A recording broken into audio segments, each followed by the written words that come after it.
నమస్తే, నేను మీ నంగి దేవేందర్ రెడ్డి. అబుదాబిలో అత్యద్భుతంగా కన్స్ట్రక్షన్ జరుగుతున్న బ్యాప్స్ హిందూ మందిర్ కార్యక్రమం 14వ తారీఖున వసంత పంచమి రోజు ఫిబ్రవరిన అంటే ఈ నెలన ప్రారంభోత్సవం జరగబోతుంది. ఎన్నో ఏళ్ళుగా ఎదురు చూస్తున్నటువంటి హిందూ సమాజం, అలాగే అక్కడ ఉన్నటువంటి ప్రవాసీలు, భారతదేశంలో ఉన్నటువంటి ఎంతోమంది హిందూ భక్తులు కొన్ని ఏళ్ళుగా ఎదురు చూసినటువంటి ఆ గల్ఫ్లో సహజంగా హిందూ దేవాలయ నిర్మాణం అనేటటువంటిది చాలామందిలో ఒక కళగా ఉండేది. కానీ ఆ కళ నెరవేరింది మోడీ గారి వల్ల. ఎందుకంటే ఆ దౌత్య సంబంధాలు బలంగా ఉండటం వల్ల మాత్రమే ఆ కార్యక్రమం నెరవేరిందని చెప్పొచ్చు. అలాగే యుఏఈ కూడా ఒక అత్యద్భుతమైనటువంటి ఒక స్టెప్ తీసుకొని హిందువుల కళని నెరవేర్చాలి అనేటట్టుగా మనం చూసాం. అక్కడ మందిరానికి స్పేస్ ఇవ్వడం అనేది నిజంగా అభినందనీయం. అయితే అయోధ్య రామ మందిర ప్రారంభోత్సవం నా భూతో నా భవిష్యత్ అన్నట్టుగా జరిగింది. కన్నుల పండుగగా సాగిన ఆ వేడుకను ప్రపంచమంతా కూడా మర్చిపోని విధంగా చూసి తరించిపోయింది.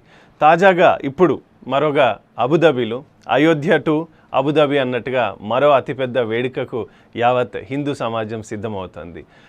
ఇస్లామిక్ దేశాల్లోనే అతిపెద్ద హిందూ ఆలయంగా, అంటే ఏషియాలోనే అతిపెద్ద హిందూ ఆలయంగా ఇవాళ గుర్తింపు పొందబోతుంది బోచ్ సన్వాసి అక్షర పురుషోత్తం స్వామినారాయణ్ మందిర్ అంటారు. దాన్ని బ్యాప్స్ హిందూ మందిర్ అంటున్నాం. సో ఈ దేవాలయం ప్రారంభం నిజంగా ఇది ఒక గొప్ప అనుభూతిని ఇవ్వబోతుంది. ఇది యునైటెడ్ అరబ్ ఎమిరేట్స్లోని అబుదాబి నగరంలో ఈ ఆలయం నిర్మితం అవుతుంది. సో ఈ నెల ఫిబ్రవరి 14న మోడీ గారి చేతుల మీదుగా మందిరంలో ప్రాణప్రతిష్ఠ కార్యక్రమం జరగబోతుంది. సో జనరల్గా అంతకుముందు రోజుల్లో గల్ఫ్ దేశాల్లోని భారతీయులు అందరూ కూడా చాలామంది అనుకునేవారు మాకు ఒక మందిర్ ఉంటే బాగుండేది అని. సో ఇప్పుడు ఆ కళ నెరవేరబోతుంది.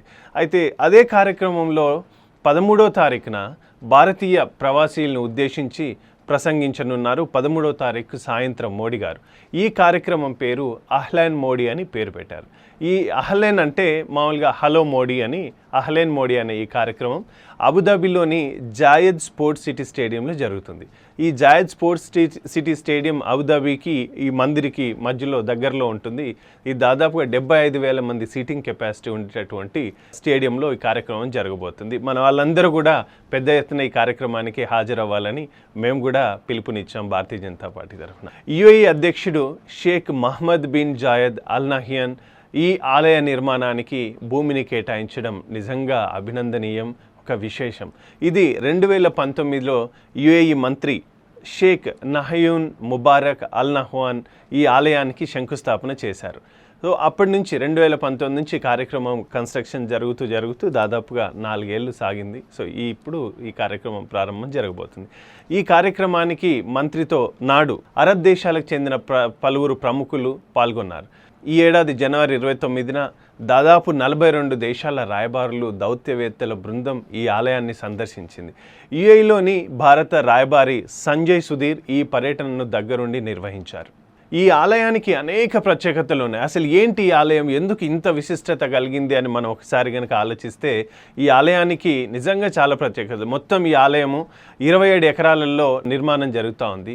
సో ఈ ఆలయంలోని 7 శిఖరాలు ఉంటాయి. 7 శిఖరాలు కూడా 7 ఎమిరేట్స్ని తలపించే విధంగా సూచిస్తూ ఉంది అనమాట. ఈ ఆలయంలో 2 గోపురాలు ఉంటాయి. ఈ 7 స్టేట్స్కి సంబంధించి 7 శిఖరాలు, అట్లాగే 402 స్తంభాలు, మొత్తం రాతి స్తంభాలు ఉంటాయి. ప్రతి శిఖరంపై కూడా భారతీయ ఇతిహాసాలు, గ్రంథాలను లిఖించి ఉన్నట్టుగా మనకు సమాచారం. సో ఈ ఆలయం ఎత్తు వచ్చేసి 108 అడుగులు. ఈ ఆలయం మామూలుగా గ్రౌండ్ నుంచి టాప్కి 108 అడుగులు ఉంటుందని చెప్పి మనకు చెప్తా ఉన్నారు. 40,000 క్యూబిక్ ఫీట్ల పాలరాయిని వాడారు దీంట్లో. అట్లాగే 180,000 క్యూబిక్ ఫీట్ల ఇసుక రాయిని ఉపయోగించారు. 18 లక్షల ఇటుకల్ని కూడా వాడినట్టు సమాచారం. 6,90,000 గంటల్లో పని ఈ గుడి కోసం మీరు వెచ్చించినట్టు వారు చెప్తున్నటువంటి ఇది. యుఏఈలోని ఆ వేడి మనకు తెలుసు, మామూలుగా 50 డిగ్రీల సెల్సియస్ ఉంటుంది, 52 కూడా ఉంటుంది ఒక్కొక్కసారి. ఆ వేడిని తట్టుకోవాలంటే మామూలు ఇసుక బ్రిక్తో కడితే ఆ గోడలే ఇచ్చుకుపోయేలాగా ఉంటాయి. సో ఈ వేడిని తట్టుకునేందుకు వీలుగా మన భారతదేశంలోని రాజస్థాన్ రాష్ట్రం నుంచి ఇటాలియన్ పాలరాయి ఈ ఇసుక రాయిని తెప్పించి ఈ నిర్మాణంలో వాడినట్టు అక్కడ బాబ్స్ హిందూ మందిర్ వాళ్ళు చెప్తున్నటువంటి సమాచారం. అత్యాధునిక టెక్నాలజీ, ఫీచర్స్, సెన్సార్లు, అక్కడ చాలా సెన్సార్లు ఏర్పాటు చేశారు. దాదాపుగా 300 సెన్సార్లను ఈ టెంపుల్ కాంప్లెక్స్లో అమర్చినట్టు మనకు అక్కడ నుంచి ఉన్నటువంటి ఇన్ఫర్మేషన్.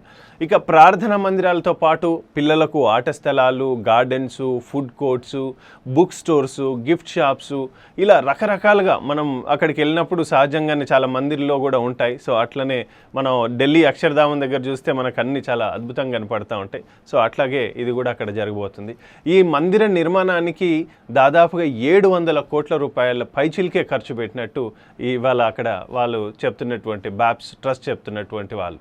సో ఇట్లా దీని వెనకాల ఒక అద్భుతమైనటువంటి కృషి, శ్రమ, పెట్టుబడి, అందరి భక్తి శ్రద్ధలు ఇన్ని ఉన్నాయి కనుకనే ఇవాళ అంత పెద్ద మందిరం నిర్మాణం జరగబోయింది. ఇది చాలా అద్భుతమైనటువంటి ఇన్ఫర్మేషన్.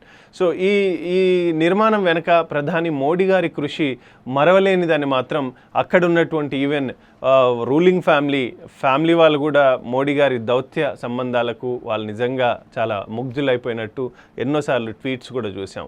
సో అట్లా వాళ్ళకు ఉన్నటువంటి అభిమానంతో మోడీ గారి అడగంగానే వాళ్ళు ఆ స్థలాన్ని ఆ రోజు కేటాయించడం, అది చకచక పనులు జరగడం చాలా ఇది.